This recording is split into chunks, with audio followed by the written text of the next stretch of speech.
The last descent, where winter kisses spring. Zermatt, Switzerland, early April. The Fury Zermatt cable car cabin lurches forward, and I feel that familiar, gentle pull. It's the last time this season. The last descent, which is something more than just a return to the village. It is a journey between two worlds, suspended on a steel cable over an abyss of time. Above, where we started, I leave behind the kingdom of winter, a flawless white, crisp air, and the sun that has been carving diamonds in the snow for the past few days. Below, where we are headed, life is awakening. Spring, the memories of the past week swirl in my head, intense and fresh. Every morning was a gift. Crystal clear skies and the promise of perfectly prepared slopes.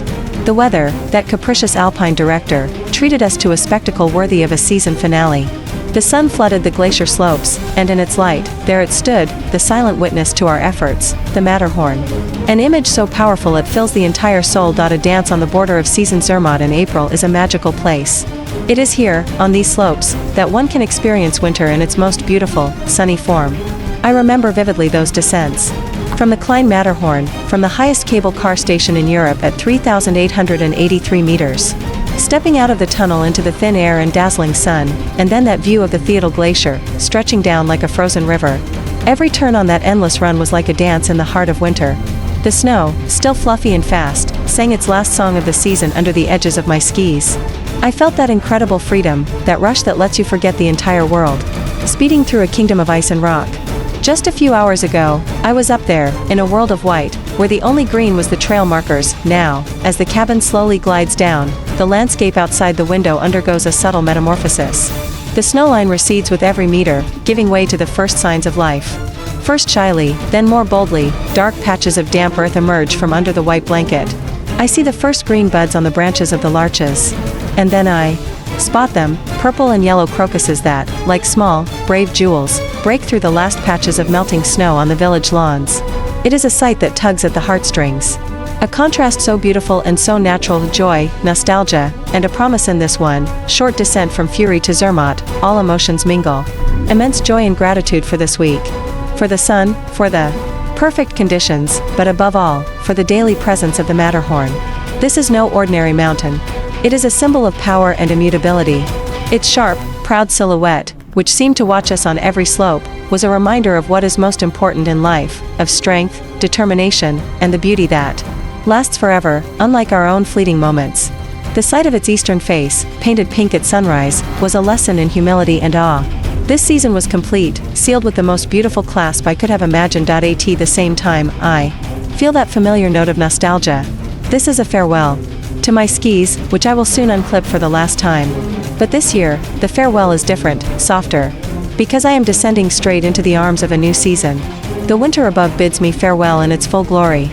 And the spring below greets me with a promise. You can hear the quiet dripping of water from the roofs and the joyful murmur of the Vispa stream, swollen with melting snow. The air carries the scent of damp earth and hope. The cabin slows as it approaches the station in Zermatt. The village is already bustling with a different kind of life. Restaurant terraces are full of people warming their faces in the spring sun. This is the end of my winter adventure. I close this chapter with a heart full of memories, with the feeling that I have witnessed something special, a quiet, graceful transfer of power between two seasons, all under the watchful eye of the eternal Matterhorn. I close my eyes to feel that Alpine wind one last time and to remember this moment. Goodbye, winter. Hello, spring. You are both beautiful.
quoi. Je...